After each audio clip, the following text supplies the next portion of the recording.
This is New Heaven and New Earth Lovers Bench Encounter for November 6, 2019. We'll begin our framing here by welcoming the men in white linen to join us, remembering that we are one with the bench of one and we are one with one another.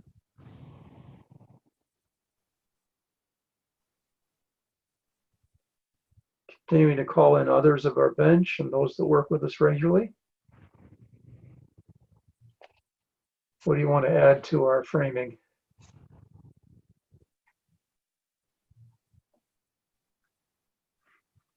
Do you want to mention the part about the overcoming and being on the right? Not too slow, not too fast. Yes, I'll mention that. This is a mandate I came with for today to share this, that as overcomers, just like everything else, it begins with us receiving the word, and then the word grows at a certain pace. And so as overcomers, we become an overcomer because we see ourselves as an overcomer. Then we start overcoming one thing at a time. And then at the end, we have overcome everything, with the last thing to overcome being the last enemy, which is death. But in the meantime, as an overcomer, we may not have overcome everything yet. That's normal until you overcome the last thing, which is death. And you can really beat yourself up if you look at the things that you have not yet overcome on your to-do list, my to overcome list, as opposed to the things that are behind you, and start thinking of yourself as not being an overcomer because of the things that are before you, as opposed to looking at yourself as being an overcomer with the evidence of being an overcomer because of all the many things that are behind you that you've overcome. And the actual overcoming I see as being something we keep pace with the word, I am an overcomer, that's been planted inside us. If we get ahead of that, we lose our rest and we become anxious. The thing is to surf the wave like a surfer and keep pace with the growth of the word inside ourselves. And in that way, we stay in rest, and we also continue to overcome more and more, as well as maintaining our ground of overcoming that we've overcome in the past. And I say all this to take the pressure off that can be there if we have become completely sincere about overcoming, but have been pushing ourselves a little too hard, and maybe judging ourselves a little too hard based upon what we haven't yet overcome. So that's the how I would see that we can keep ourselves in rest as we continue to overcome more and more. So that takes the pressure off in many cases and gives us freedom. Actually, trying to overcome ahead of what the word is doing in us could cause us to actually come into bondage.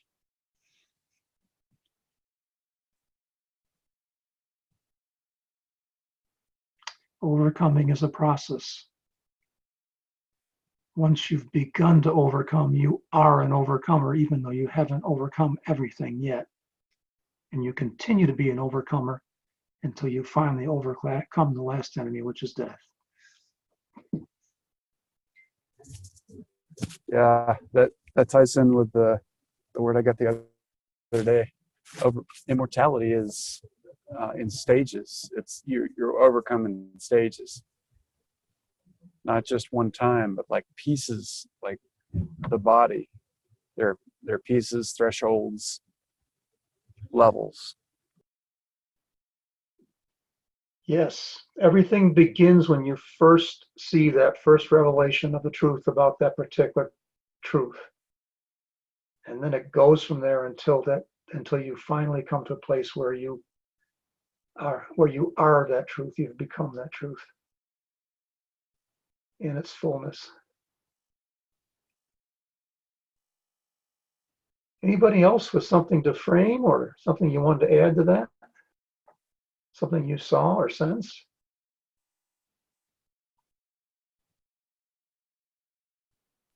Want to frame an ease of the flow of the Holy Spirit through each of us.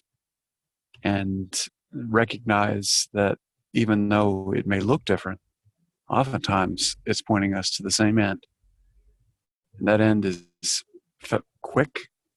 That is to say, total elapsed time not very long, because we have the opportunity to have a choice about that. So we're doing rest, look for maximum flow, minimum time, and I should say maximum impact for the perfect blueprint for this evening or this Yeah. call. Yeah. Yeah. Others?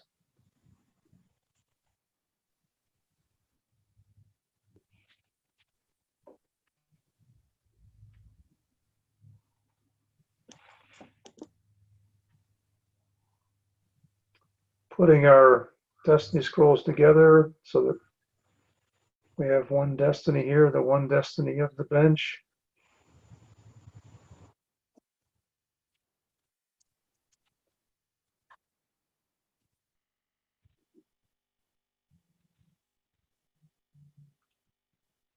Your kings, sons of God, priests.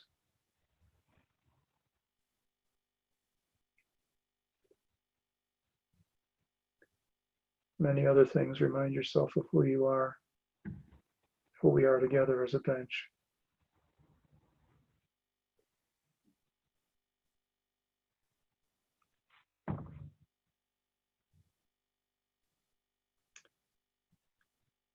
Seeing a scroll unrolling, I think it's actually the bench scroll, bench destiny scroll, or it might actually be the record of what we have already done is the part that's unrolled.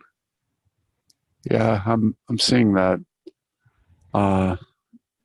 We might consider meeting at the meeting place, but also I was encouraged to look west, and I feel like looking west is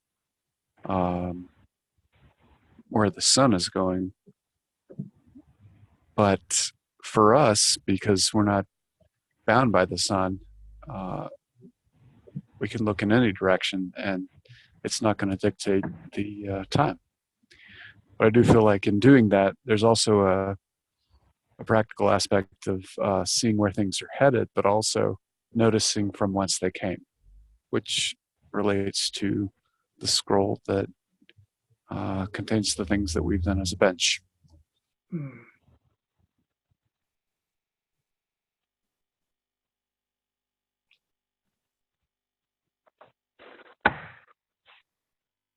That's good. Do you see any of that that you'd like to facilitate us into, Elliot?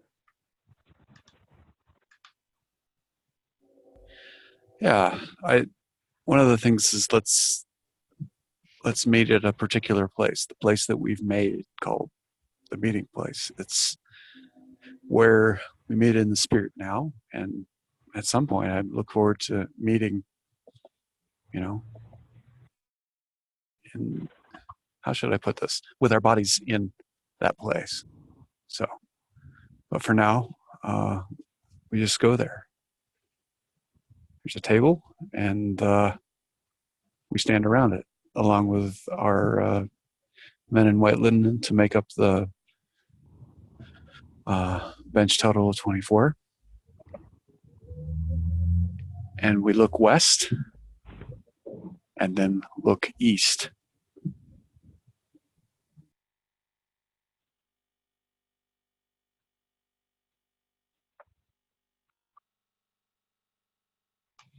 I'm sensing a sunrise to the east and sunset to the west.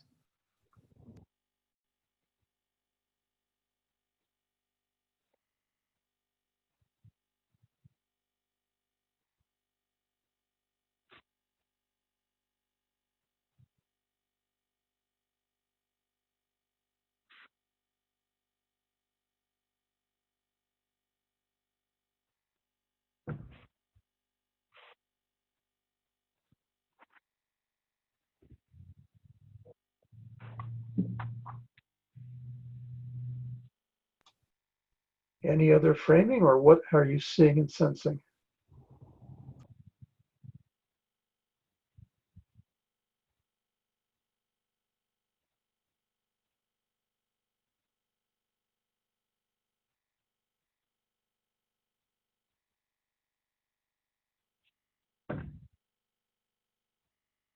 I see Father at the east and Jesus at the west.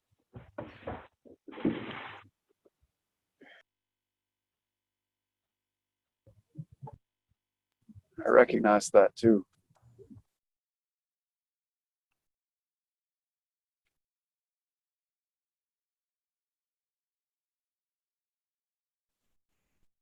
We've done some framing. We spoke about taking the pressure off ourselves a little bit as far as overcoming is concerned, that we keep pace with the word that's growing within us, the word that says that I'm overcome, and don't get ahead of it because then we lose our rest. And we've seen our oneness and come to our place that we meet together, which, if I remember correctly, is a new earth. And now we're looking to the east and the west because we saw the bench destiny scroll unrolled. The unrolled part being the part that's already been done, the mandates we've already done, our past history, and the unrolled part being our future. I actually saw it go down just a little bit so we could see today's. And welcome Joe, Jane, and Simone. Thank you.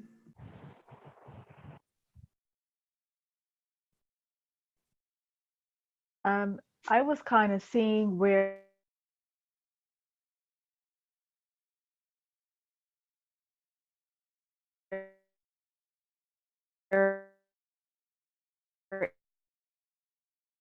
there's oneness in the days now, stepping into into a great light, and I'm seeing the Father as one huge light, like a brilliant light, and we're all going, back into Him, oneness with Him.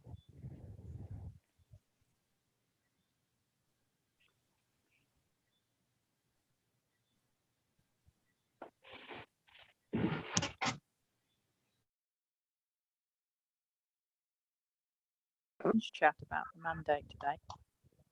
Yes, you mentioned, Jane, about seeing the mandate to learn more about Lucifer and why we believe in him, and why some say he was just Venus in the mind and governed over the distortions currently out there. That's what you're referring to, right?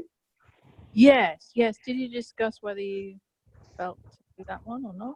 We've just been starting up and really hadn't gotten to a specific mandate other than to frame and take the burden of overemphasis on overcoming off of people. And then we've seen this scroll. So that's where we are. Well, I think that sunrise and sunset time, I do believe that is a way to contain sin. Like the fact that there's even time as a dimension.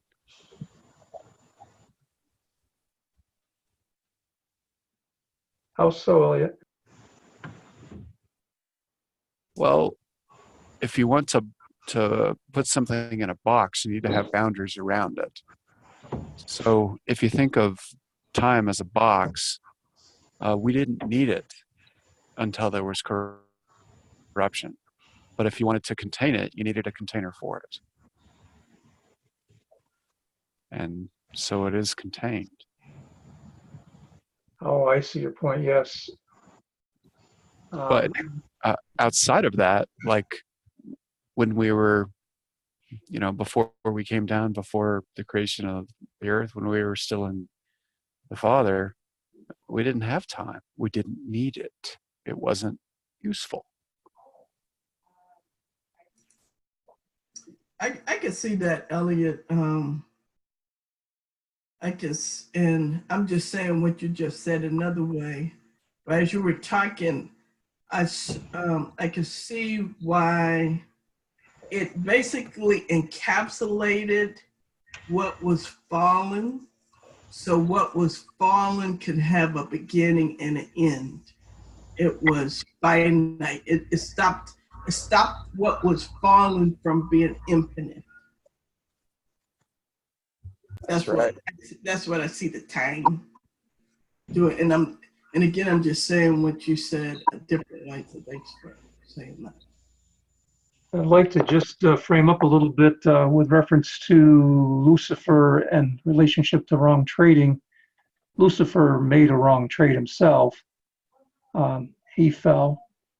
He has many other names he's been given since that time, each of which is actually a function that he does now. And with reference to Adam and Eve, he asked, and I saw it this way, Jane, I saw it, he asked a coaching question. He said, did God really say? That was his coaching question. And that, of course, was a temptation to make a wrong trade. And Adam and Eve made that first wrong trade. Every wrong trade I see as being an exchange of truth for a lie. We call a lie to be truth. And it is an exchange of the word of God. It's also a change of, it's also believing the word of one father over another, the father of lies over the word of the Father, capital F. That's some framing on the relationship between the serpent and the serpent and Adam and Eve and the first wrong trade and how other wrong trades relate to that. So I strongly see that wrong trading relates to our understanding of wrong trading relates strongly to our understanding of Lucifer. Yes, yes. I'm just getting a bit of an insight because I'm trying to put down any current understanding of what we believe about Lucifer and see it from where other people who are coming from are saying the opposite. And I just got a bit of insight. It's not fully clear, but something about what Cindy said. It's the full light is connected with the single eye, which is the most important concept they talk about.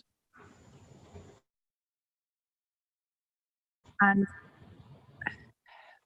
so that's what it says in scripture, that you're full of light if you have the single eye. So I think it's going to a place where there's only light.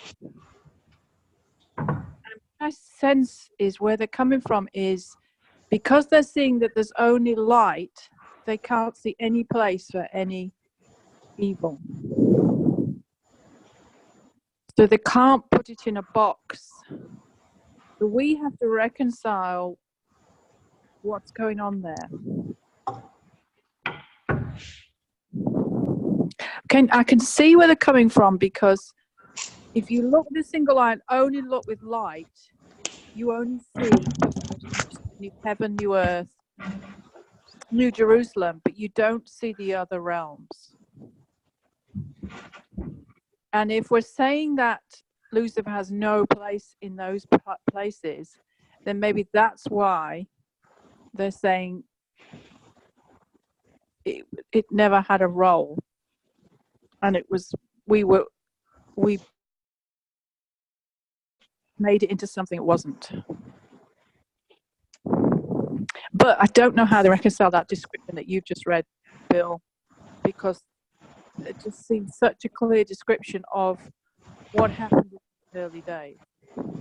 Yeah, I think it goes back to what Elliot and others have been saying about the sunset in the west and the sunrise in the east, is that wrong trading and Lucifer, as any one of his other negative new names, you want to put it that way, is all within time, and they're seeing something outside time. So you're saying Lucifer was inside time? No, what I'm saying is him being anything other than Lucifer. Now, Lucifer himself was God created and had a God-given destiny, and then he fell. Everything other than that is something inside time. Yeah. Yeah. But he's outside time. But it's because we're looking at a time frame when he's actually been consumed, isn't it? But then think you were looking at the end rather than the beginning. After the end. After he's cast in the lake of fire and there's nothing but light left and everything's been fixed. I mean, I don't want to be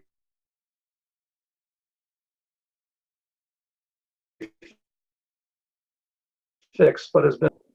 I think they might even be saying that it was our attempt, it was man's attempt to understand the planets and seeing Venus as some bright morning star, and it was sort of more of a planet thing than it was a angel. Extreme position is saying that it never was any truth to there being a created being named Lucifer that fell and actually tempted Adam and Eve into wrong trading.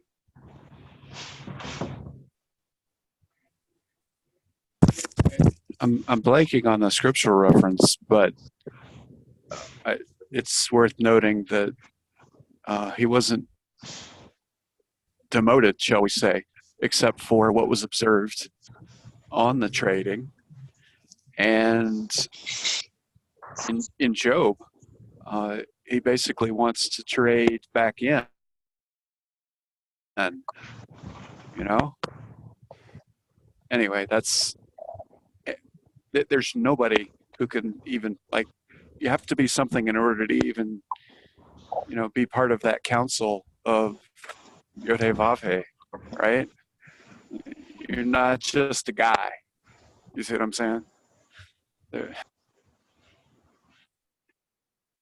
Oh yeah, but I think what's the other angle people are coming from is that the fall of humanity was our attempt to, and we described it as Lucifer, but it was the fall of humanity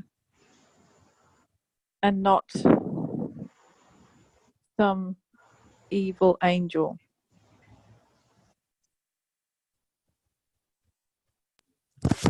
Well, those are separate events, though, right? Like on the second day of creation versus whenever we came in, right?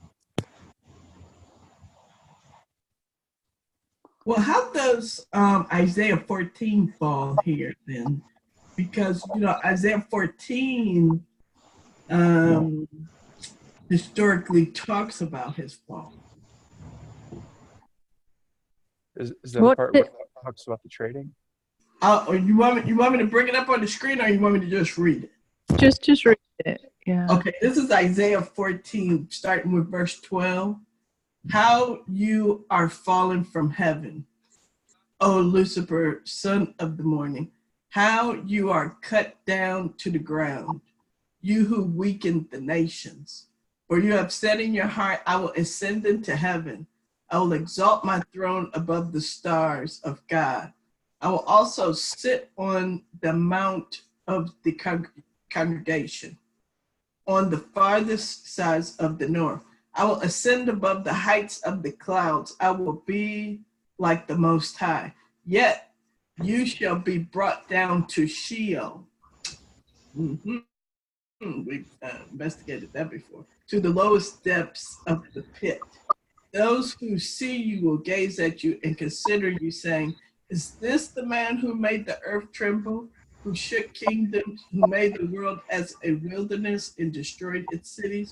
Who did not open the house of his prisoner? And then it goes on and on and on. But what if you looked at all those verses and saw them referring to planets and the movement of planets and stars, not anything else? Would you see it differently? Well, as a knee-jerk reaction, that's what Dr. O did with Song of Solomon. His stance is that Song of Solomon is not about Christ and the bride. It's a I forget the term. but it's the same thing. It's speaking about the stars and the planets and the secrets in Song of Solomon. Hmm. So what I'm saying all that to say is not. I mean, that's been done in the Word of God before. It's not unusual. It's possible, but I don't know if that falls true in this case. That's very good. Interesting to hear that. Because I think for anyone listening, if you're struggling with the whole thing of astrology and the planets because you've been told Christians shouldn't ever look into the planets and things, I personally very strongly believe we have to get over that there is a great deal or to be told in the stars and the movement and the planets. And that was wrong thinking, and that was very fear-based, and there is so much to the whole of creation cries out to declare the heavens blueprint. So there's just no way that the stars don't have any relevance. And we also know from science that they have pulls, they have gravity, they affect things. So on that sense, I feel if anyone's triggering, we have to lay that down and get to that first level, that there is definitely a correlation. And I'm now moving into the understanding and the acceptance that there is a correlation also between how Jesus and his whole the whole historical story of Jesus on the earth is very much linked with how the planets and all that move. And there's so much correlation between that. And that's why we can link things like Satan with Saturn and Lucifer with Venus and the morning star. But that doesn't mean that's the only angle to look at it. And I think this might be where the dilemma is, that some are only looking for one truth because they believe there's only one truth, and they haven't come to the understanding that there are multiple levels of truth that look like they conflict, but in fact they don't. Jane, I have a. sorry, Elliot. Go ahead. This is very quick. Want to put a plug in for Ron Carter's Cosmic Shift. Illustrates this extremely well, and it's not as hard as trying to read advanced texts. Very simple, straightforward, and you can definitely. So, just wanted to put a plug in for a good read. Kind of shocking. Can you say that name again, because you're cutting out? Ron Carter. The book is Cosmic Shift. Oh, thank you. What you just said, you'll find written down in an easy-to-read form. I'm not saying everything he writes down is perfect, but there's a lot there. What's the essence saying? Do you know? Essentially, we're in the age of Aquarius. The last age was Pisces. That was fish.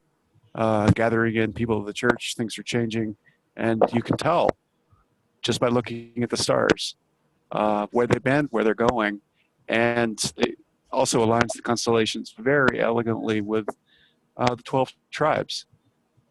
And and there's an overcoming aspect to it as well. So I feel like there are all these things actually, it's perfect. And who can make perfect? It's God.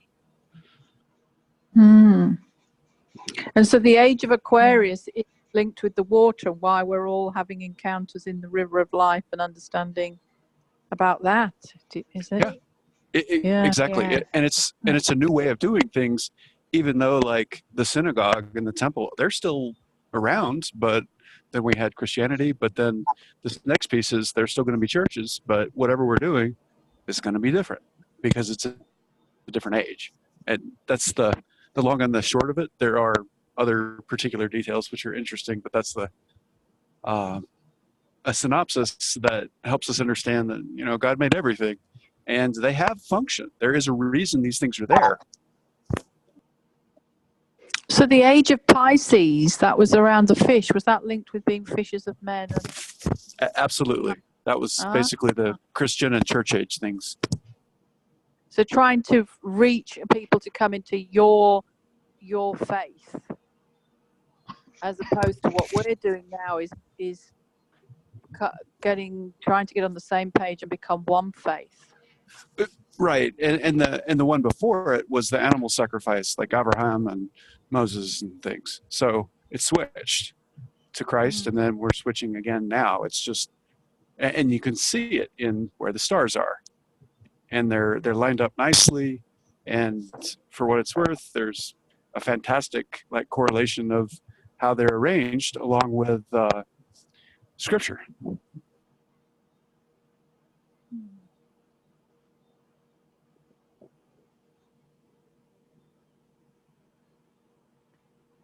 Yeah, Jane and Elliot, I totally agree. The study of the Mazzaroth is something that I think we should all, step into and look into further.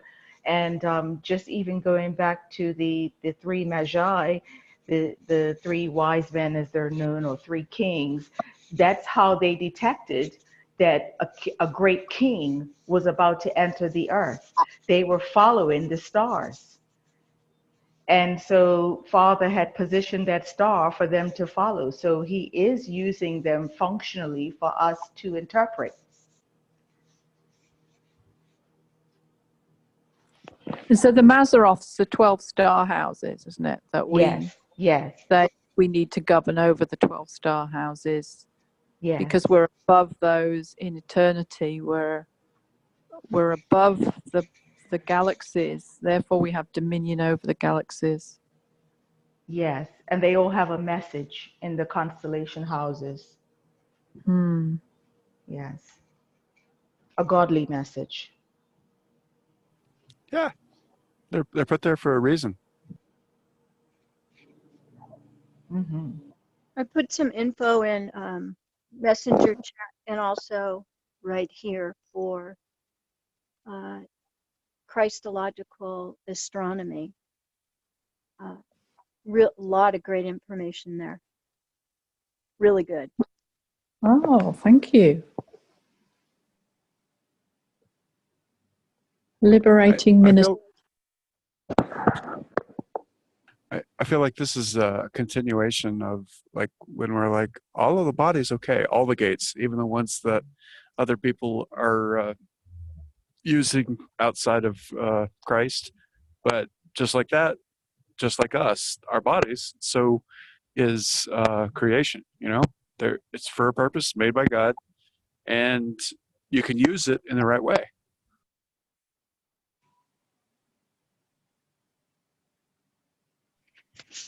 The thing that blows my mind is, we're looking at everything right now, in the, I'll just call it, for lack of a better word, in the fallen state.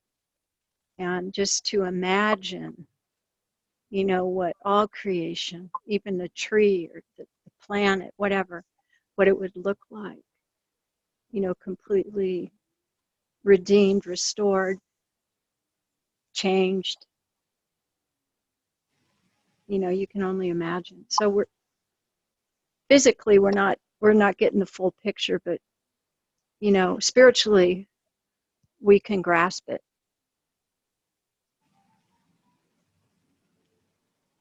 As long as we spend time,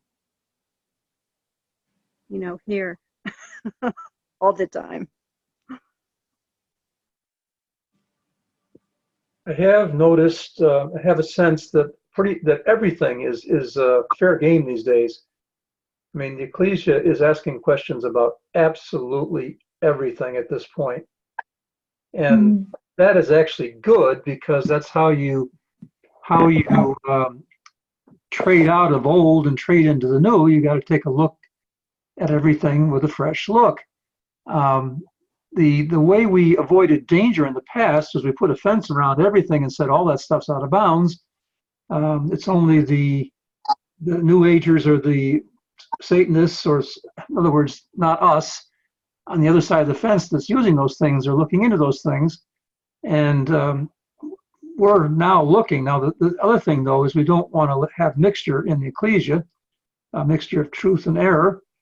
So there is a process that we're looking for truth, but we're not afraid anymore, and we are looking.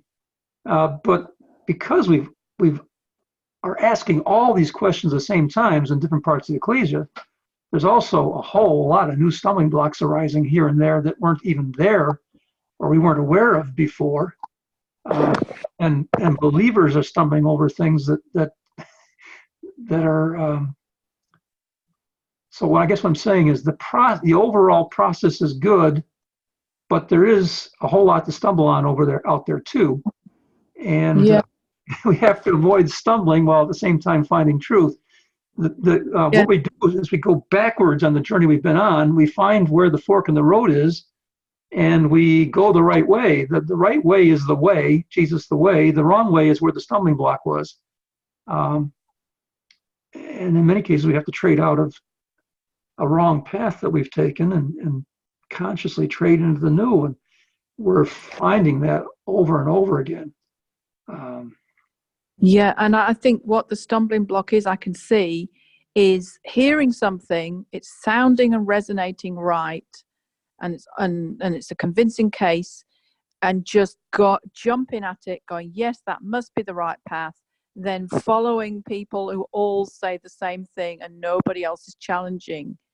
And then that's exactly the mistake that our forefathers made in reaching the decisions about how they did their journey and how they formed denominations. The only way we will ever get the full truth is if we cross-pollinate and we challenge the socks off each other all the time, and we constantly allow people to ask us the toughest questions, and we're available, leaders are available to answer the tough questions when people are challenging what they're saying. And I think the thing is, in the past, it always came that teachers took the stance that this is the truth. I'm teaching you truth. And that's the stumbling block we have to avoid, that no one is ever to say, I am teaching you truth, but I'm on a journey of exploration and I may change my mind down the track. And if we do that, no one should trigger that their truth is being challenged. But I can also see that when you invest a lot as a leader and as you become part of a house and you give an awful lot of your time and everything down a particular track, I've identified recently there's a huge trigger on that, because you've given so much to that you're like, this can't possibly be true, this can't possibly be true, and maybe I've wasted all my time.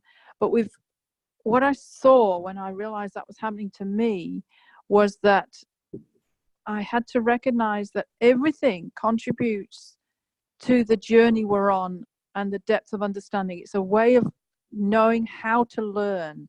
So nothing is wasted. And if we've made a few, things down the track, we've operated at a lower age, that's not a bad thing. It's not a cult. Oh, that's the other thing. We have to get out of the way of using the word cult. I heard it yesterday. Somebody, a very well-known leader, was basically saying, I honestly really don't know about the book of Revelation, but slipped in that if you believe this or that, that's cult thinking. That has to go in this generation. That caused immense fear of heresy. It stopped dialogue, and it caused us to actually be more of a cult than we ever thought we were. So that it's wrong trading, it's dishonoring when people are on a journey. We must stop that. If we do that, we'll get this lovely dialogue and challenge going, which is why I'm keen that we really explore this today, because we can't just say, it's obvious. It's not obvious if you look at it from a different angle. And the angle of the planets, you can see why some people conclude that all this was talking about the planets or the rebellion of the mind. So I think we have to keep going into, well, how is it beyond the rebellion of the mind? And what comes to me is that before, well, this is the dilemma, right? We were always existed with Father in eternity. Then Lucifer was created, as far as I can see it. But we weren't on the earth, and the earth hadn't been created. Then the earth was created, but before we were put on it, there were all sorts of animals, probably for hundreds of thousands of years. So I'm wrestling as well with the dinosaur issue, and the dinosaurs getting written off. So if we've got all that, maybe even millions of years before man was put on the earth, how do we reconcile that it's a mind issue if, for example, the dinosaurs were actually Lucifer's creation of distortion of animals, and then the extinction was God's overwriting of that? You know, if once you look into all those levels of history, it seems my spirit's saying this is way bigger than just the rebellion of man and the mind. And all that doesn't mean that there isn't some truth to the interpretation of it being a rebellion of man and the mind. Let me phrase this better. It doesn't mean that that's not true. It just means that it may potentially mean that the scripture is not speaking about that, but that is true. And it also can mean that the scripture is speaking about several different levels of truth, all of which are true. So there's other possibilities there too. Oh, yes. And I've had another bit of revelation that what happens is when you get into the whole thing of it's the battle of the mind and the left brain, the right brain, and you're between your academic side or your imagination side, then the conclusion you make then is that you just need to release a frequency to change things, and you need to change your mindset. You need to step into a new mind of Christ that will change everything. But that is exactly the same teaching as the law of attraction. But you must realize that, and I actually heard someone who's an expert on law of attraction speaking on this recently, and I totally agreed. People who believe in the law of attraction are going around now believing that everything they can change every single thing through their mind. Every dynamic that goes on in the world, all they have to do is release this frequency. The energy comes, it changes everything, even to the point of, simple things working in their daily lives, no cues, no hassle, no nothing. I've even gone down this track, and it makes you very, very miserable, because I believed in the early days that as a king, everything would come to our favor. We'd have complete divine favor, and wherever we went, everything would beautifully work out. And then I realized that it wasn't as simple as that. And the revelation I've got, the reason why it's not as simple is because there is multiple choices and consequences and trading going on in the whole of the planet every day. And the level of experience that you have is a combination of all that pulled together. And therefore, it's more than the mind, it's choices, it's will, emotions. It's the consciousness of society that is the pool of how everybody has acted every single day throughout history. And that's why you can't simplify it to the mind, because the mind is only one part of the whole thing. And the spirit, the soul, the mind is one part of the soul. So it's not the full element of the soul.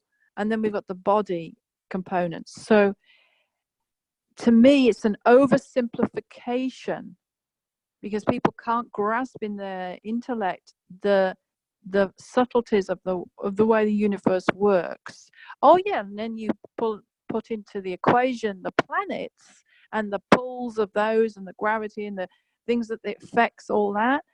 It certainly is not just the mind of Christ, I would say. And my current understanding to date, which I may change. Well, also, Jesus just doesn't sit around thinking with his mind. I mean, the mind of Christ is meant to be, is meant to rule. Yeah. Yeah, I there's an action element that is with Christ all the time. Also, there are several folks that I listen to with some regularity who have come to the conclusion that it really is a work in progress. And if you get stuck, then you're probably not doing your job.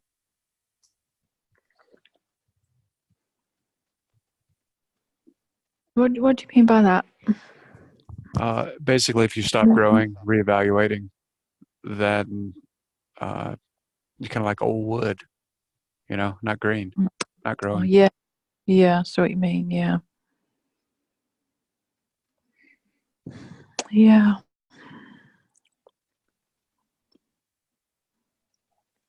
I think the other element that's missing there is the element, well, there's two elements that are missing, and Elliot referred to one. The one missing element is works. There are living works and dead works, and we do living works because we're alive. If we don't do living works, we're not alive. And the other element is journey. There really is a journey. We do not arrive somewhere just because we started on the journey. We know this in the natural. When you're born, you have not arrived to maturity just because you got born. And we can see this in the life of Abraham. His whole life is a journey. Abraham's our father. All of us are going to be his children. All of us are his children. We're all going to have a journey. And we also see this in the life of Jesus. There's a journey there. And nothing happens instantly just when you first awaken to it. So I see those two elements missing in that kind of thinking. One is works, the other one is journey.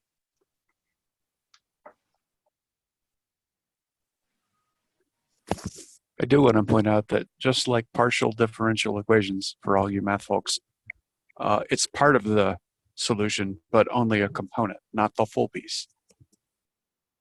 And that illustration just was as good as mud for me. There is one element I could Thank see. you. There is one element I could see that when you're talking about principalities, that in a sense, principalities could be described as the choices, the atmosphere that's created by wrong choices over a long period of time, rather than, this fallen angel being that's going around haunting people. Do you see where I'm coming from on that? Yeah, we have some culpability too, right? Doesn't mean we didn't have a coach, good or bad.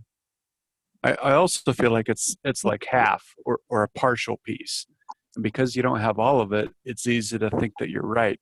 But when you see a little bit more of it, you're like, well, I'm pretty sure I've got a piece of it. But you're not going to go that next leg of this is the only way because there's just more to it. We haven't mentioned free will, but it's key. And as far as principalities, none have any authority that isn't given to them by us. It's all abdicated authority. That's the only authority they have is abdicated authority. Yeah, we're not doing our job, right? Yes, So exactly. What But do you? Go ahead, I'm sorry. I was going to say, what do you believe, Bill? Do you believe that they are these literal angels going around who hover over people and who are operating lower realms? Well, principalities would be in higher realms, not all that high because access of that kind is not given all that high. But uh, I don't think I believe in the classic cartoon illustration of the one angel on your shoulder, the other angel, dark angel, light angel kind of thing.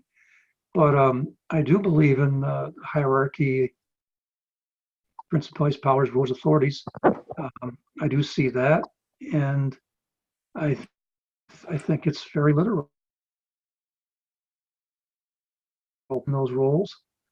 I do believe that wrong trading is the only thing that gives any authority whatsoever to them. You remove wrong trading, they have absolutely no authority whatsoever. I actually just got a flash right there. And part of their job is to convince us that they're only stars. You know what I'm saying? Like, we can probably pull the wool over their eyes because that's the mechanism is, you know, like we can use logic to cover our tracks. See? And it works. Yeah, I can really see that. Yeah. And let's just simplify it that, you know, they were ignorant men in the early days and they just made up all these stories.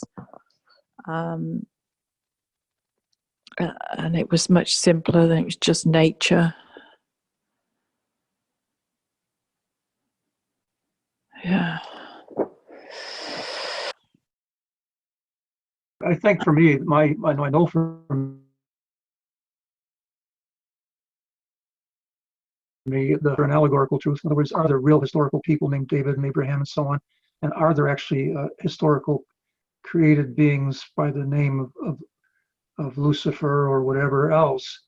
Or are these just allegories? For me, the answer is yes, they are both historical and they're allegorical. I mean, there is a historical basis for that, and there is allegorical truth there as well. And I do see that folks that see the allegory only can make the word work for them in the way that it's meant to work because the allegorical truth is still there.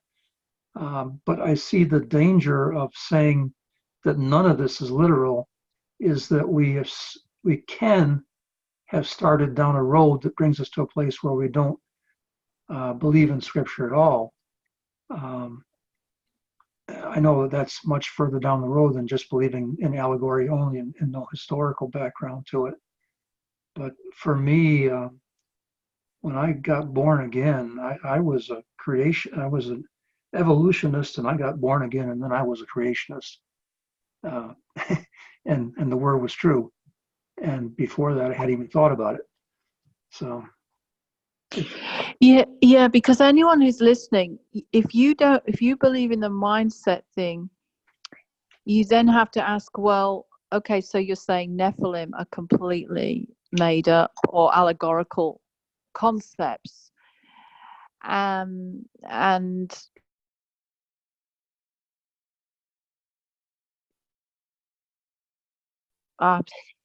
if you actually go and study a lot of the science, the bones, a lot in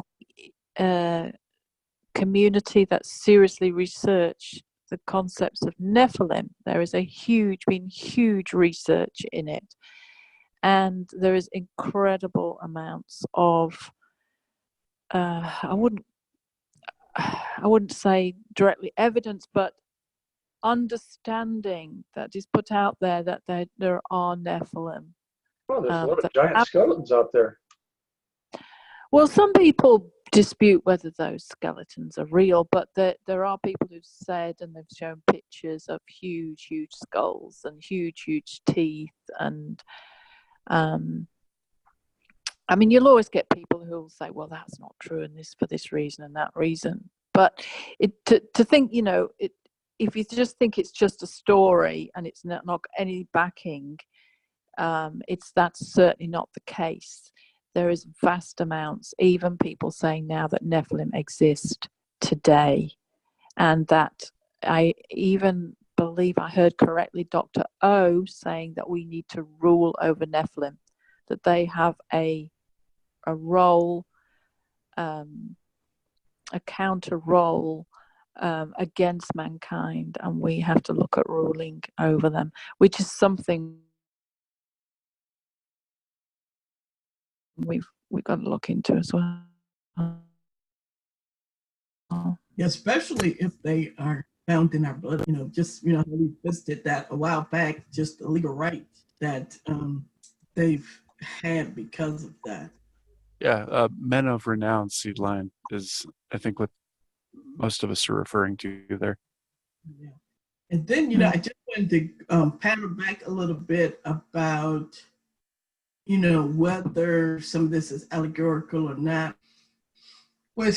I think it's important, as we search this out as kings, that we really engage heaven and get heaven's help, because there's so many layers and there's so many slices with bits of truth, out here. Because, while we were dialoguing, it made me think of the Greek gods. And, you could say that some of those Greek gods represented angels, or you could say that some of those Greek gods might have been fantasy stories about Nephilim. But whatever, or, whatever. And so we would really need to step into some truth and, really have discernment and of what's really what. Yeah. I've done that, and I've really sought this kind of without too much study of texts, and because I find them all overwhelming, and I never can pick out what they're saying anyway, or even remember it. But I can remember it when I go in from encounter, and I've had this, I've had asked before, and the revelation that I've had to date is that the Greek gods weren't myths. They were actually Nephilim, but they were written up as just myths. But they had a substantial force because people saw these huge creatures with power and made them out that they were gods, but they were Nephilim. And for anyone who's not clear on what Nephilim is, half man, half angel. And because angels can be any size, these people can look like humans but be very big. And we're talking huge. We're not even just talking about an 8-foot giant. We're talking, I think there's no end to the height. It could be the height of a large skyscraper. Yeah. Yeah, they could be gargantuan. There's definitely some agreement around that. And why do we even keep telling stories, right? Because there's something about them that, needs to be told. Another piece is think about the fact and the fiction of like figures who have like died in your lifetime. You remember how they were when they were around, but then later they're venerated, and sometimes they're venerated positively, sometimes negatively. I'm just thinking about the explorer Columbus. When I was a kid, it was like a hero, and then it's like, oh, and then all the native people died because of him. And like, so, and if you know him then, it would certainly seem different. I'm definitely thinking about a couple of like politicians in my lifetime who've come and gone, and how people look back at them, and just think about that in terms of the man and the myth, the person of John the Revelator versus the one that we read as the gospel and the book of Revelation writer. There are truths in both, but they are different. Right. Yeah, Napoleon Bonaparte comes to mind as you're talking, Elliot, because they're trying to decide what he did. said that he did these great exploits that he did as a military person. But I remember, I think it was last year, there was talk of, because, some of these military leaders, not just Napoleon Bonaparte, whether they had Nephilim seed in them. So, when you said that, just made me think of a dialogue about, Whoa. yeah. Yeah, I sort of agree with that. That these gods, that they were so. I had a friend who discovered after a lot of years that when he didn't believe, but suddenly a lot of years have gone by, and now he could see that these things were so. They were probably looked at as gods because they were like they superhuman. They were different. Yeah. Right, and it would be no other way to describe them. But yeah, I believe in the concept, and I believe that the generation did carry on and could even trickle down to this day and age. Mm-hmm. And hey, they're bound in time, just like somebody else we know.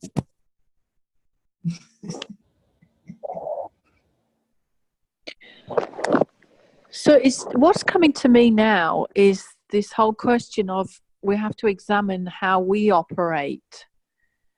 And are we operating at too low an age? And all the conflicts between arcs are because everyone's operating at different ages. But have we, by going through the journey, mixing and matching now, some of these principles of wrong trading with perfection? That's what I'm wrestling with currently. And the role in which judging comes in perfection. And does judging just disappear at that point? And therefore to some degree we would be on a similar page in the sense that we are just looking through the single eye of light of how we operate with no evil in the picture, just light. Well, let me tell you what's coming to me as you're saying that, Jane. Just the conversation about, or the topic, I should say, about redeeming the Nephilim. And it comes to mind David and his mighty men. Joseph Sturgeon and some others have said that David's mighty men, that they were Nephilim that David redeemed. And, which opens kind of up a whole lot, but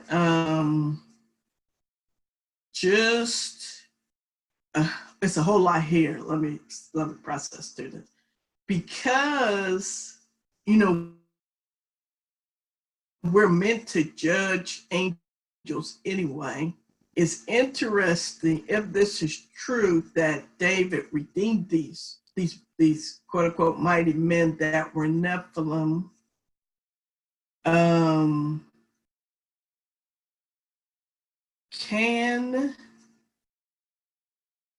opens up a whole lot of possibilities.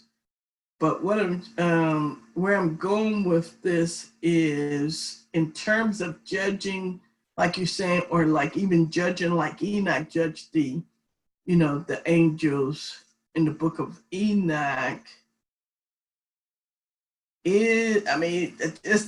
Just that alone opens up a whole lot of possibilities. Let's just deal with the fact that it's a possibility that these fallen Nephilim can be redeemed. That's good, Simone. And Jane, specifically to your question, the thought occurs to me that if we're judging imperfection, the only thing I can see us judging would be judging to perfection. You wouldn't judge something as being imperfect. That's heading things in the wrong direction. Okay, exactly, Bill. So is that what David did? Did he judge these fallen Nephilim who would have been his enemy to life and therefore redeemed them, and they ended up being friends instead of foes? Now that's far reaching there, but I'm just Yeah, and the question comes to me, and partial answer to this: is there a throne there in perfection that we would actually do judging to perfection from? Yeah, and that opens up a lot of other questions too. So, you can, so let's say you can redeem these Nephilim who are half angels and half men. See, that goes back to a question that's been traveling around heavenly realms for a while. So does that mean that we can redeem these fallen angels? Some people say yes, some people say no. Can we judge them back to life as well? And then that, some people say absolutely not for Lucifer.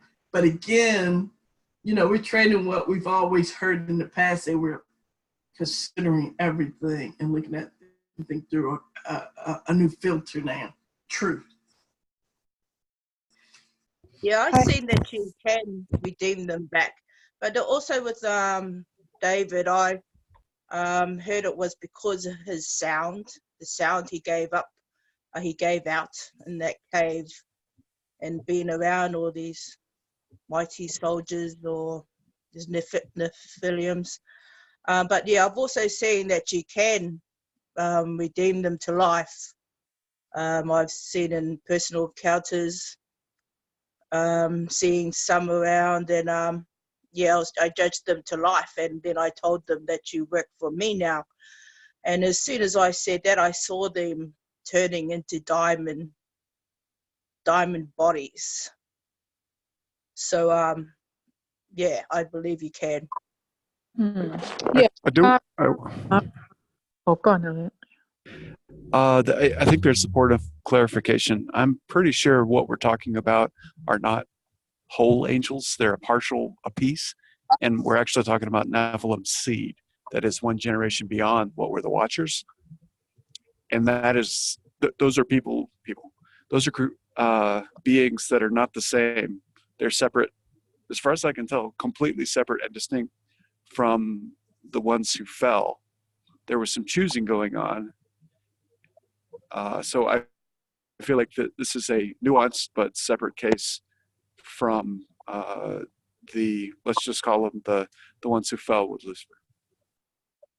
Oh, that's Oh, a really yeah, I was thinking as well, because the question came up to say even judging Satan to life, and then it would be those who followed after him. But I don't know if my understanding is correct, but I'm saying even if you did judge them to life,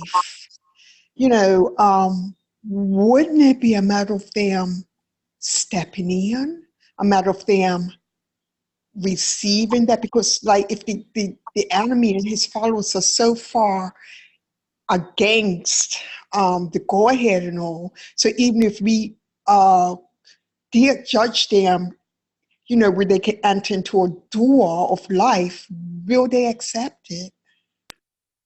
Well, let me clarify what I'm saying then in terms of David judging to life those Nephilim, because I kind of was going on unspoken assumption that the Nephilim would automatically want to destroy man. And instead of him killing them like he was killing all other giants, remember there was a time when he was just killing the giants? That for this group, for whatever reason, we don't know the detail right now unless we engaged him to find out. For whatever reason, he redeemed them. and they end up, you know, fighting with them, fighting alongside them. So that's what I was saying with respect to. They became judges. I'm pretty sure there's a object of they agreed that this would work and went along with it, as opposed to creatures which agreed to never go along with God. So Yeah. So that was it may appear that I'm splitting hairs, but I feel like it's important at least to make the distinction. Oh yeah, I agree too. And I agree too. My point is that well, I forgot what my point was originally. But go ahead, Jane. Oh, the thing with I just want with judging, because I really sense the question today is more around the judging than what we do with the Nephilim, because we've looked at that before. If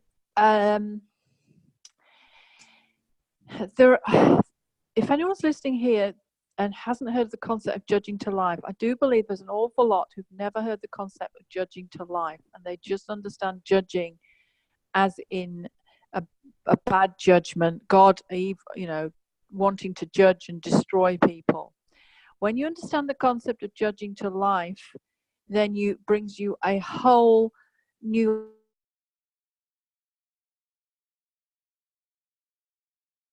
aspect. So the fact that he has a DNA strand called judgment, and until you understand the concept of judging to life, you can't reconcile that, and therefore you think how we must have misunderstood that God would want to act in this way. So I think that's a reconciling piece that's missing in the understanding of some arcs.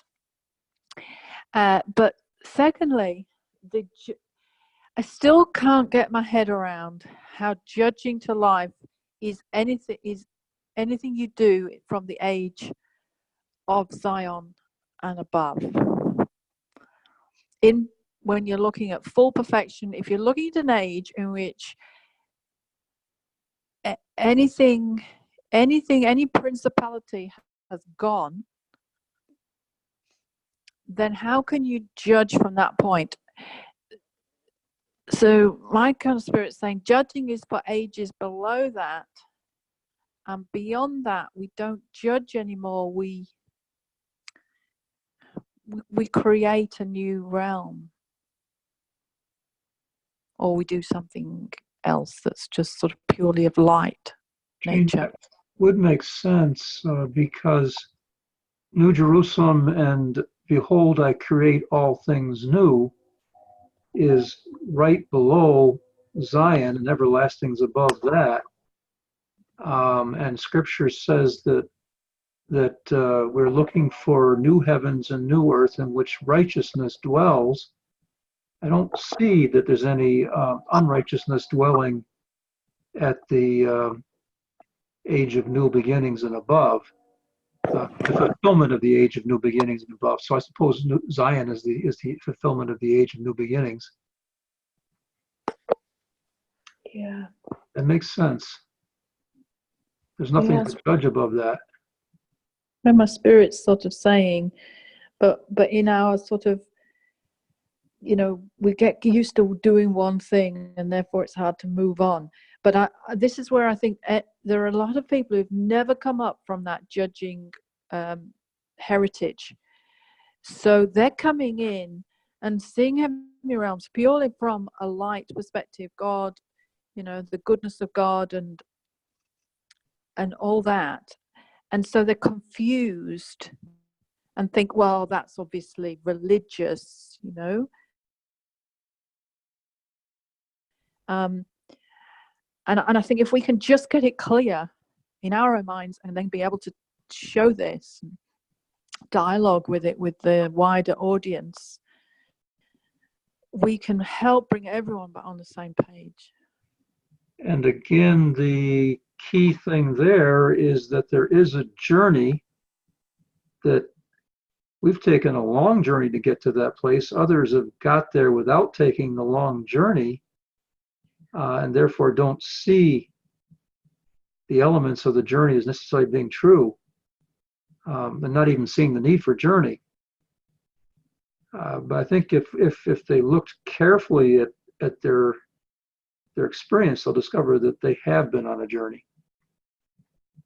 Yeah, I believe, yeah, that everyone, has been on a journey, and everyone does go on a journey, but then it says, like, later on, that knowledge shall increase. We have a new generation coming up where, they'll be able to just step right into something immediately.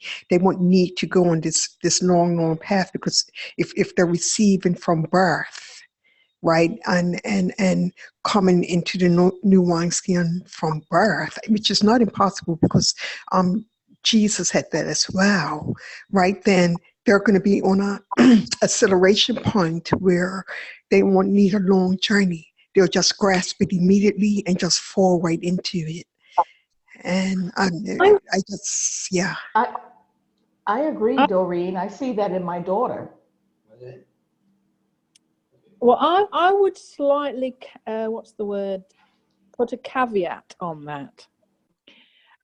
Because I think if we begin teaching that, we will raise a whole load of people who only know in their minds what the truth is, but their character, their personal walk, their ability to see and have real encounters face to face with God, as opposed to, a sort of faith encounter, will be limited.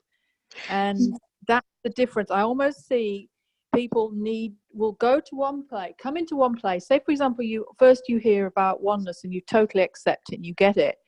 You'll have to go down the mountain to reconcile all the other things that you'll hear from people on the journey.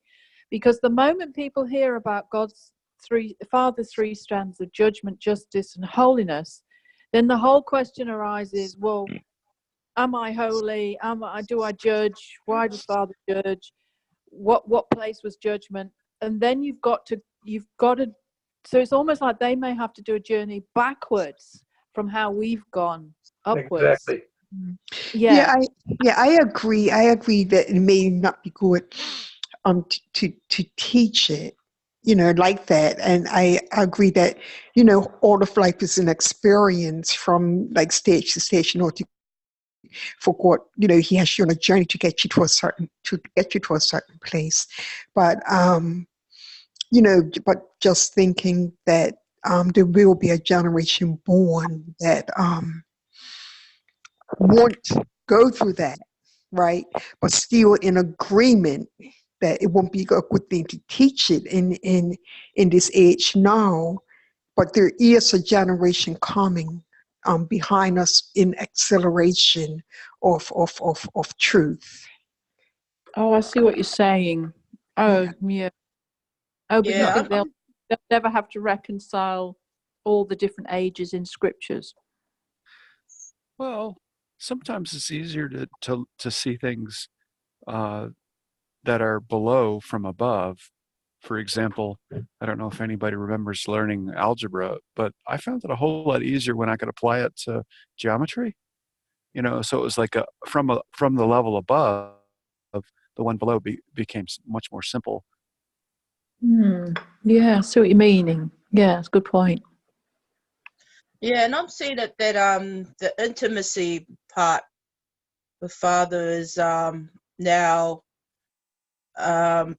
built up on the foundations in New Jerusalem.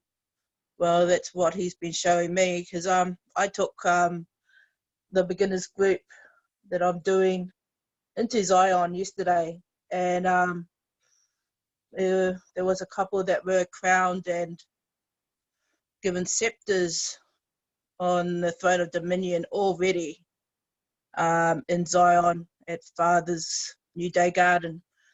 And I just felt, Father, this was the way to go. And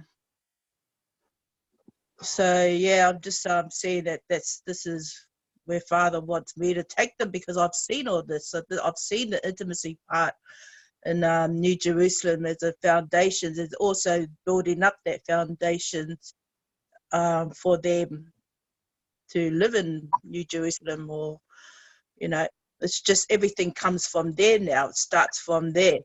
So that's what I've been doing with the beginners group that I'm doing. Yeah. When you told me that yesterday, a question came to me, because I think that's really good. Yeah, I mean, we've got to get used to the fact that whenever we were talking about New Jerusalem, the 4 chambers and all the things we said for beginners before, that was effectively New Jerusalem and the whole intimacy thing. We just didn't realize it. But the suddenly came to me, the dominion throne is a headship throne. Therefore, can we really lead them into a headship throne when they have not actually become a head? Yeah, no, it's a bit funny about leading them that way, but I just felt, I saw the throne there, because what I see is there is no mountain, there's just Father there, and he is the mountain. And in the old Zion, we sat with Father on Mount Zion at his right hand, but this time he is the mountain himself. He doesn't look like a mountain, but he is the mountain. He just looks like him, and we sit on his head. And yeah, there's other things going on there, but yeah, I don't know, I just was led to take them there, and a few of them saw their thrones and were I've just got some answers on that. Just heard what could have happened is that you were leading them to see that throne and enter that throne, but it's a big difference from possessing it. Yeah. yeah, well, Have Exactly. to exercise headship for it's a period of ongoing. Yeah, understand exactly. all dilemmas and mandates and situations. So we probably need to really be clear when we're leading people like that and explaining the whole see, enter, possess thing. Yeah, It was a crowning, but it wasn't a coronation. yeah, of course. Yeah. Yeah. Well, it's most of us could probably get into Parliament in the gallery, but only a handful get to do any legislating. But you see, what's happening, I'm discerning from observing people out there who are really grasping this oneness agenda, is that their whole authority is zooming up. They are embracing the authority magnificently. They're not fighting it. But with that is a little bit of, whatever you want to call it, puffed upness, you know? So it's not the wisdom that comes from a journey of being a little prudent and cautious and, you know, constantly asking. So we may be faced with a whole generation of people who are just like, you know, I'm one with God, don't tell me any different, and there's nothing more to it than that. Well, that's exactly okay when we're young and drinking of the milk, and it is okay. However, when we start comparing the steak on the plate, as Lindy Masters would say, then you'll know exactly what's going on. Yeah, they probably won't be able to digest it because they've only gone so far, and then they remain there because they feel that they have the understanding, they have the wisdom, they have the knowledge, so they sort of settle. And it's not good when you settle because the whole journey is an ever-growing process, right? So, like if you, like how you mentioned, the stronger things, they may collapse in that spiritually, and that's not good. Well, I think there's an opportunity for encouragement, and just like a good coach, you're not going to stifle somebody, but you might test them, and that's part of what we're engaging anyway. Is, you know, the really discerning, getting to the meat of the matter, the most refined product. And we don't always approach it in a straightforward way. And if someone is a lot farther in one spot, that's great, and we can learn from them. But it doesn't mean that they're necessarily going to operate knowing it immediately. I was chuckling there a moment ago because I was seeing the image of knocking on the door and of those particular groups, and having the door slammed in your face at that point. The real danger from my perspective is the full journey does include overcoming. We've talked about balance and overcoming, but it includes overcoming wrong trading. And also, so the age of rest, age of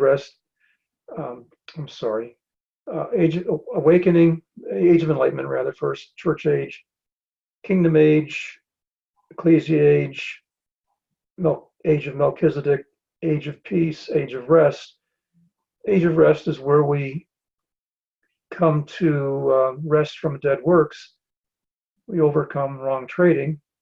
And above that is the new beginning, the age of new beginnings, which is where immortality is in its fulfillment. And the danger is that thinking we've finished the journey when we haven't yet overcome wrong trading or overcome death means that we will die. And I see that there is a potential, and it's there to overcome death entirely. And the other thing that I see too is there's two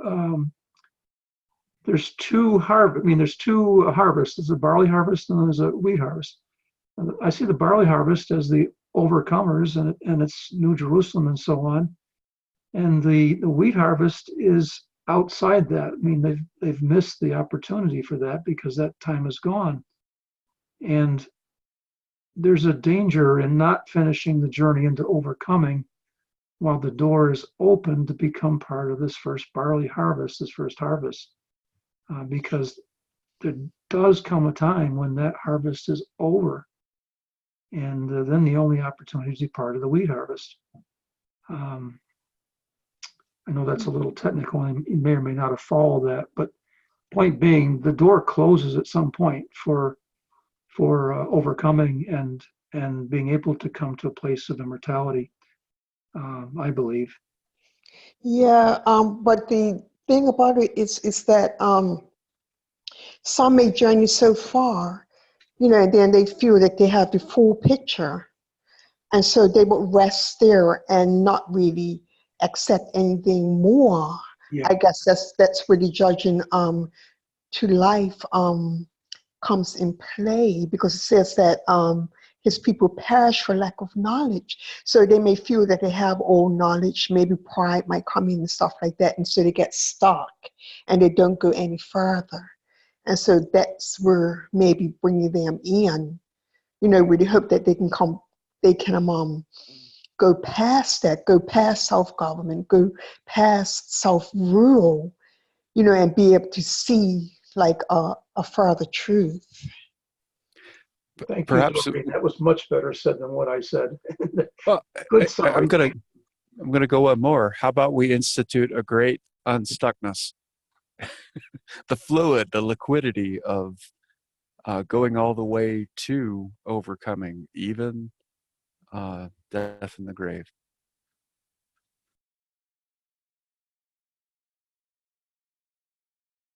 Because I feel like because we get to create things, let's just make that how we roll. Yeah, I like that, Elliot. A new realm, a new earth. Yeah, the great never stopping. In James' term, it's do not camp. No Yeah. camp. It's the realm of no camping until you get there. Well, you Yeah, never well, get it because the end is never a finite point. right. That's true, yeah. The expansion of the government of our God shall never end. And if we codify that into a realm in where would this be? New Earth? Then anybody who even gets a whiff of this won't stop. they'll go all the way. I think that's a win-win for creation. Yeah, I just can't fathom how people can get halfway or think they've made it when you can clearly see that we're not all there yet. And yeah, if they're hungry to even get to that far, how can they just stop doing it? It's just goes past my mind. I know the answer to that. It's because they're seeing that it's not a journey of overcoming or ruling. They're seeing it's purely a journey of awakening to the full identity of who you are. And once you know you're one with God, and in theory one with everybody, you're there. So then your role is to just keep proclaiming that that's the case, and that's all you need to do. And that's what I feel is the mandate for today is we've been challenged to know how to father people into this reconciled place, and that will bring that will then we can then operate as the new fivefold Prince of Peace, because we must bring peace to all these dilemmas, even if they're dilemmas that they're not having. You see what I mean? I think they Just actually bringing will. terrible dilemmas. They're not having any dilemmas. They're fine. They've solved it. They've solved the problem, and they're just trying to convince people.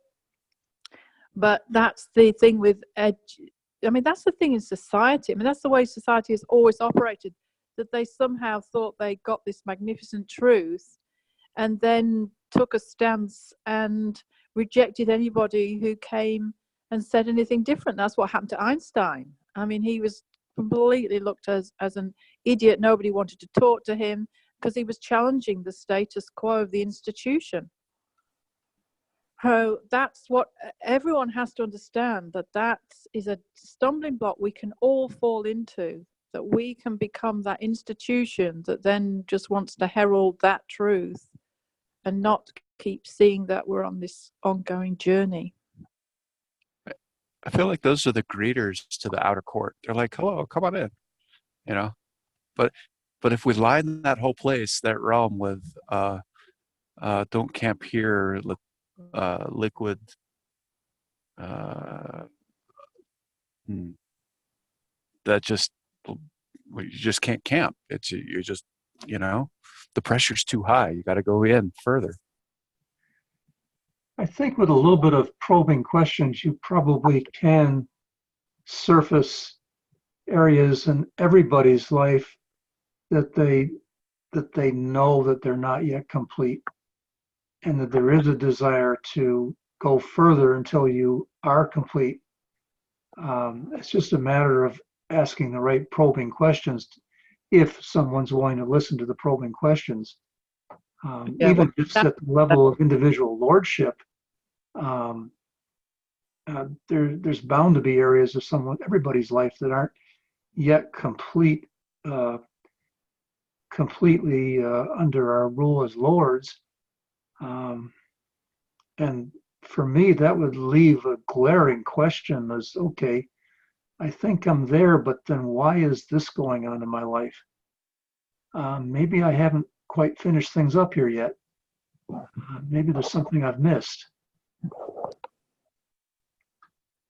Yeah, I think the issue is that it's a battle for who's at the highest age, and man's ego always wants to say, I'm at the higher age than you. So, and this is the other stumbling block I've seen. We all have to watch this, that when there's a dialogue going on with someone that's a little controversial, the ego jumps in, and it's a battle for who's operating at the highest age. And it can actually be the opposite. You can actually be operating at a higher age, but someone could think you're a lower age because you're using concepts that they have misunderstood and don't understand the deeper level of. And so they're attributing it to an old religious concept. So, for example, like evil judging, all they see is the Old Testament kind of scenarios. And being a priest, the same with all that. So that's the challenge of fathering, and that's the challenge of everyone, the journey of constantly teaching people that you have to be open to everybody's viewpoints and not make an assessment, are they a higher or a lower age than you? Yeah, I like to start off my groups that everyone lays everything down, that what they think they know or what they know, because we're entering into something new, and so we need the new of what Father is going to show us and not the old. And yeah, a lot of them have agreed. They agree with that, all that, because they want the new, what Father's doing. So that's been good, but yeah, some of them I still have done that for a while, but then go back to the old ways. But yeah. Yeah, that's the other challenge, isn't it? That we all get used to a particular way and then we stick with it. And I think we've done this with judging. In this group, I think we're struggling to move beyond that because it's been such a long history. And so we've got to be very alert of how we operate out of New Earth. Oh, yes, and I was also thinking around how we operate that, your reply to me, Bill, when I said about trading, and that's right, and you said, which was a very good point, you said, I think we've only entered into New Jerusalem as a bench, and we haven't fully possessed it, therefore trading still has a role, something like that. But I asked about that, and I got another reply this morning, which was, what was it? It was something about possessing. No, that's right. If we've entered into that New Jerusalem and the perfection areas, and there's no trading, even if we haven't possessed it, shouldn't we be operating on that basis because we've entered it rather than going back? Yeah, I saw something similar, Janice, after posting to you. The difference is the difference between looking forward to where you're going to, as opposed to having your attention on back where you came from. And the example I'll use, I'm driving along in my car. If I look at something off to my left, not just to glance, but to actually gaze towards it, I will drive the car off the road on the left-hand side. And if I look to something on the right hand, not just to gaze, not just to glance at it, but actually put my full attention on it, I will drive my car off the road to the right.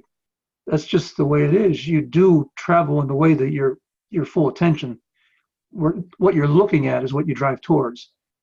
And same thing with reference to what you were saying.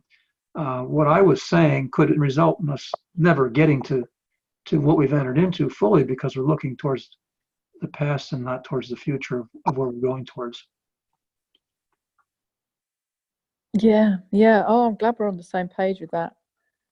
Yeah, so we now need to develop new language so we don't trade out of things and trade into things. What would we do?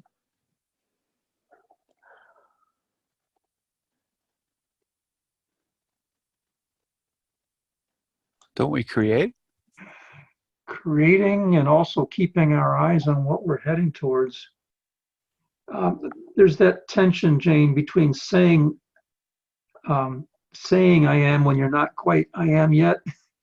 Saying I am in that sense is a very good faith statement. It draws you towards it, but it's not quite the same thing as saying I am when you really are already there.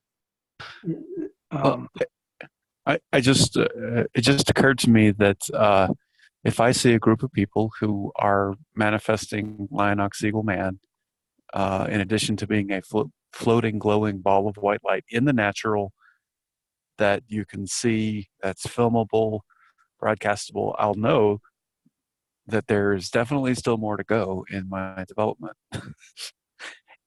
but with that as an end for putting on incorruption, for immortality, to be as Christ was on this earth, I feel like that's a very good forward-looking statement. And it creates an atmosphere of, the perfection of God and man. Yeah, stating your goal as your goal keeps you heading towards the goal.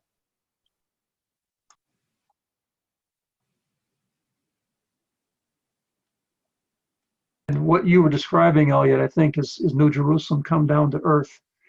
And that is going to be a sight when we are on the earth, living in that, visibly living in that, is going to be quite something. Yeah, I figure the folks who are doing that, that's a good place to be.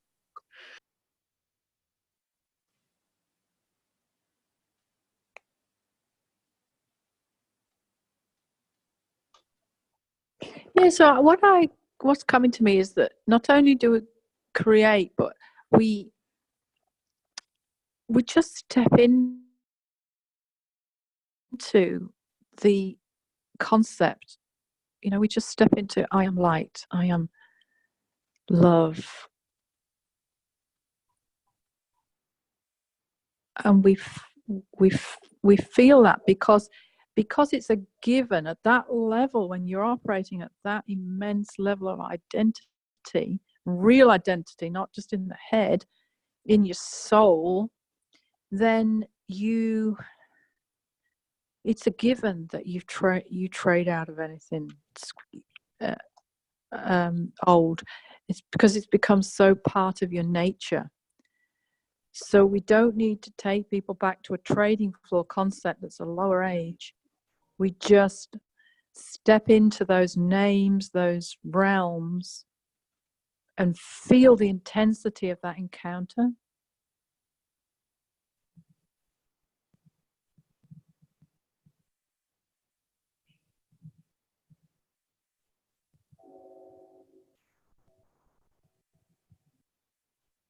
Does that make sense? Is there agreement there, or You can you see that? almost want to say that the point of trading in fully occurs at the point of entering in.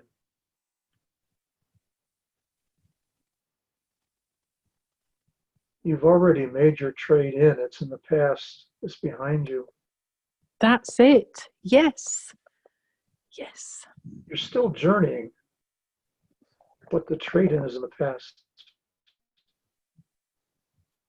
Because really, when you think about it, the really, really big trade occurs when all things the old things have passed away and all has become new. That really is the place of the trade.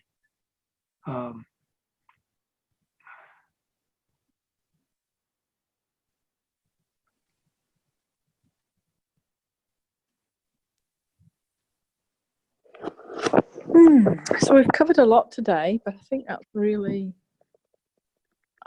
dialogue had to happen. I think one, to make people prepared as fathers, and two, to reconcile that we've got at least some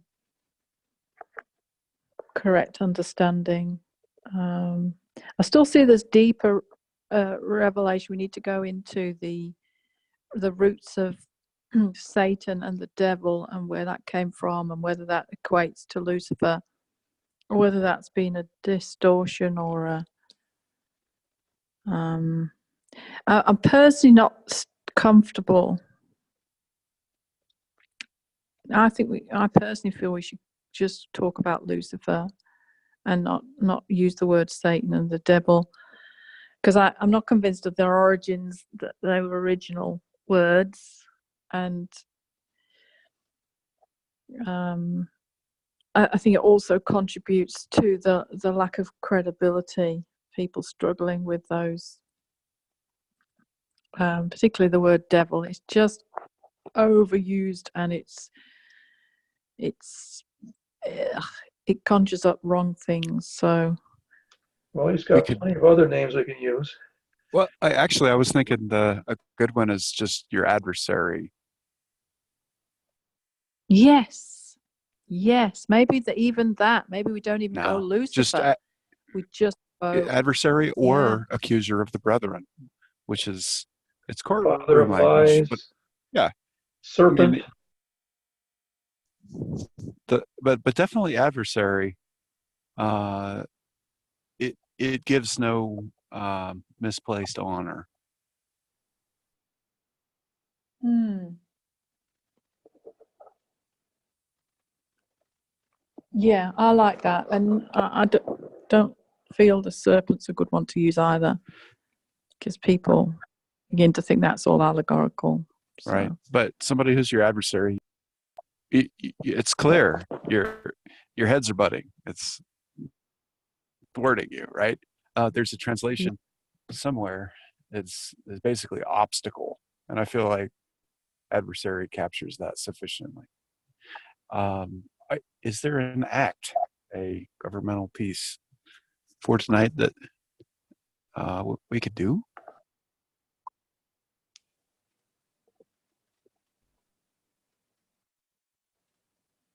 We talked about creating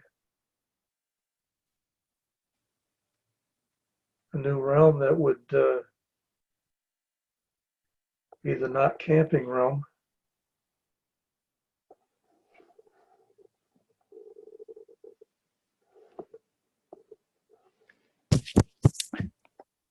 In the spirit of that, there's a positive way to put this, which is the continually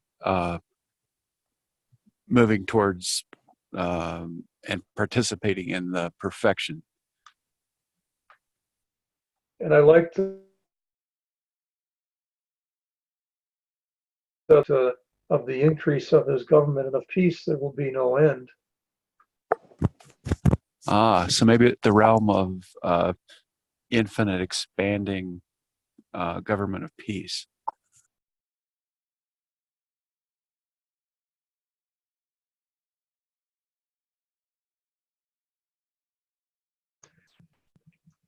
What do you sense, Jane? Was this a dialogue night as opposed to a action night?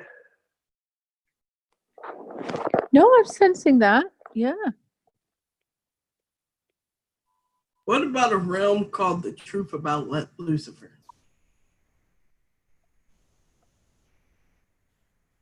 Well, a realm might be overkill, or a city.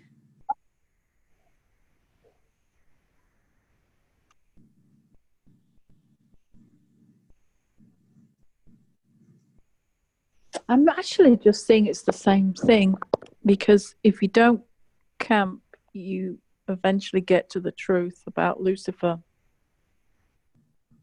Well, and everything else too. and everything else. Yeah. I was actually joking about that in first thought, because I was thinking, how they have movies like The Truth About Harry and that kind of a thing. I was kind of joking about it, but then I thought about it.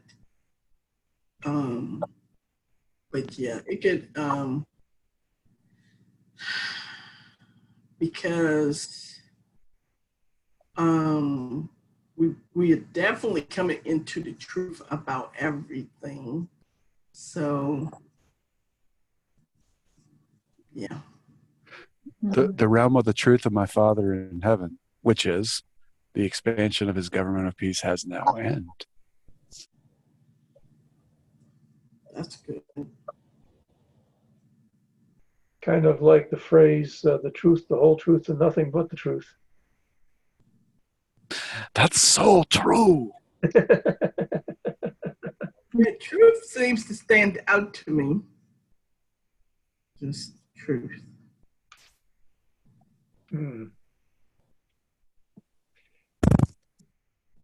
Need to put an exclamation point on this thing at the end here. Do you feel that's your mandate, Elliot?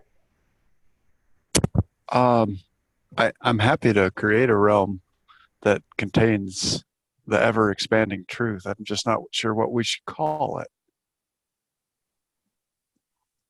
I think what you just said was good. All right. Yeah, I think that was So good too. Because there's Yeah. there's no absolutes, and even the whole thing about Lucifer will probably be a never-ending journey of discovery around that. So I guess we agree that there is a realm of ever expanding truth, the truth that the government of peace of our God, our Father in heaven, increases continuously forever. That's And good. in such in such an environment, no person, place, or thing can stop expanding with it. That's good.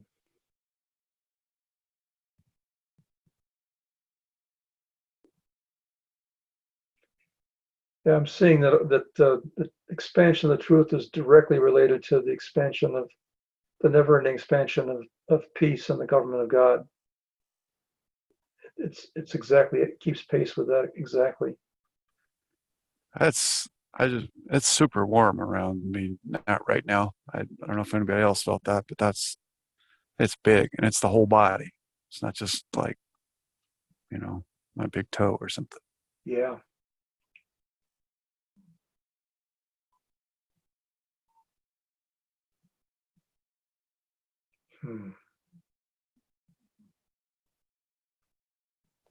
Are we complete? I just had an exploding as the morning star encounter when we did that. Awesome. Just like, the massive fullest truth, like shattering, going out, and like particles of light all over the universe. I mean, don't you think it's incredible that whoever wrote Genesis had even an inkling of the story? I mean, there's never been anybody who could ever claim to write anything about the creation of the universe and time. And I mean, it just shows you the level at which they were operating then that we are just not operating at. Well, what's standing out to me is that, like we were reading in Isaiah 14, not to open this whole thing up again, but in Isaiah 14, how when it refers to Lucifer falling, that they refer to him as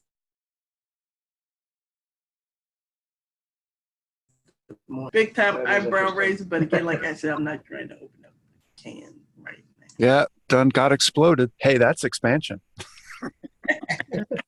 Ever expanding universe. Yeah.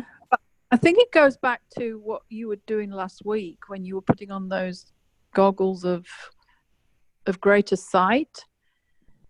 That's what we've got to set our desire on, that we are capable of having revelation of the levels that they had, and some of the visions, and also the things like Genesis, that we can have those kind of revelations and understanding. It's not below us, because we've elevated these men in white linen to such a status that it's almost viewed as heretical if we ever put ourselves on the level of them. And I see all that has to go. We're well able, but we have to receive that. I agree, Jane. It's we can do it by infused knowledge, but even at a lower level, think about the Gospels. Luke interviewed people that were there at the time, so that's how he got the story, got the narrative. But think about Moses. I mean, there really were witnesses to the creation, and wisdom is one of the witnesses to the creation. You've got somebody to go to and ask for testimony. What did you see? that's a lower level than just receiving infused knowledge, but it just occurred to me that there actually is a living witness to the events of the creation to Yeah, that's so Uh, good. And I just realized what I did yesterday was I actually had this infused knowledge that I was to go back to that point in it's outside of time, to ask about Lucifer. yeah, then you become a living witness. Yeah, You see it for yourself. yeah, Yeah. Then when I'm pontificating about opinions of other people that I haven't seen myself, then you're like, no, I saw it, and this is it. This is what I saw. So yeah. So I see this is where we've got to expand our spirits and our identity and get to this level so that our encounters can get to such a deep, profound point that our destiny is calling us to. I think that's a good place to set our hearts for coming up, is to go back to the beginning to see the important parts that we need to discern greater. Yeah, I believe that, Jane, as well, because I've always felt in my heart that we, in the state that we find ourselves as humans right now in the earth, that we have digressed instead of progressed. There's a general feeling in the world that, we have progressed and to a certain level in history, but I really feel that we have digressed, and that the men in white linen and those that were before, and the writers of Genesis and such, that they were waiting literally for us. That's why we see the men in white linen coming to us, and in some cases our scrolls are linked with theirs, because they've been waiting for us all of these millennia, waiting for our generation to come into that understanding. So Woohoo! Yeah. Woohoo! I Yes. agree. We've not progressed. We have digressed. We're not a fraction of what we could have been. I yes, mean, you only have to look at the Greek and the Roman culture of what things they'd invented then, and yes, what we don't even have now. I mean, we should have been massively advanced, but of yes. this of mankind has stopped us. And I think that part of what stunted, if I could use that word, our progression, and this is really unfortunate, but I believe that how they talked about the dark ages, and how the rise of the so-called church and all of that, because they were living, all the decisions that they were making was all fear-based and not love-based, after the last apostles passed away or were executed, martyred. it they digressed, the religious thinking and the religious mindset that stopped us from that freedom of thought and freedom of discovery and freedom of exploration of who God really was or is. That also caused us to be in sort of a dark age ourselves. And I believe that the church now, or the Ecclesia, is coming out of those dark ages. Finally. And into the realm of ever expanding truth of the revelation of the Yes. government of our God and his Yes. peace. I love that. And into his light, the fullness of his light. Woo! Amen, Awesome. everybody. Awesome. Thank you, everyone. That's really good. Shall we finish the recording?